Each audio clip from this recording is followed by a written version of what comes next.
Hi everyone, it's Roger here from What's on DisneyPlus.com. A quick news update for you guys on how Marvel series are some of the most pirated of the year. But before we get into any of that, make sure you do hit that subscribe button to keep up with the latest Disney Plus news. So as we all know, the Marvel series on Disney Plus have been hugely successful, being some of the most watched shows on Disney Plus ever. They've been doing really well in the trending chart. They've also been doing well in the Nielsen chart.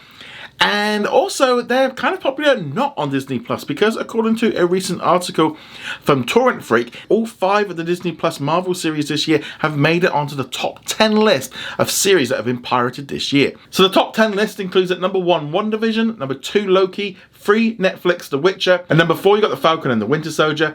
Number 5 is Hawkeye, number 6 is What If, 7 is Foundation, 8 is Rick and Morty, 9 is Netflix Arcane, followed by Amazon's Wheel of Time. Now obviously with pirated stuff, there's a couple of different ways you could look at it.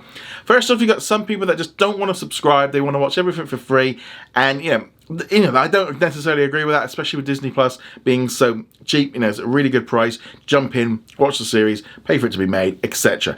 However, there is the counter argument for those that live in countries that don't have Disney Plus yet, and we're talking right across Africa, the Middle East, Eastern Europe. You've also got still countries in Asia. You know, they can't even watch these shows legally, so the only way to kind of keep up with them is through piracy, and that's not necessarily you know, on their side. I can see why they've done it, you know, especially with the MCU being so interconnected. It's not like any other normal series where they're completely separate. It's all part of one big story, you know, and so there is always that kind of issue, I think, with shows that aren't available legally in a country. Hopefully this thing improves in 2022 with more countries being released and more people get access to it.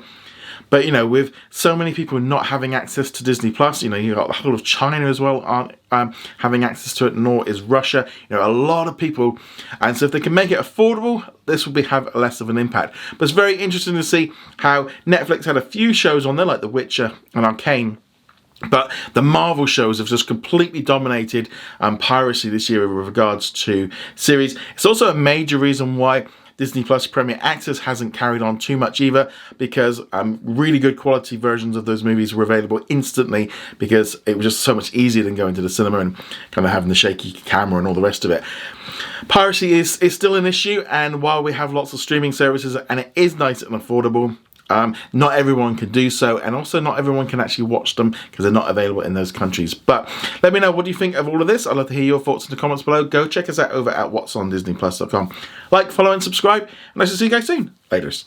I'd like to thank all of our Patreon and YouTube channel members for their support. You can become a member from as little as $2 a month and you get access to our weekly Q&A and much more.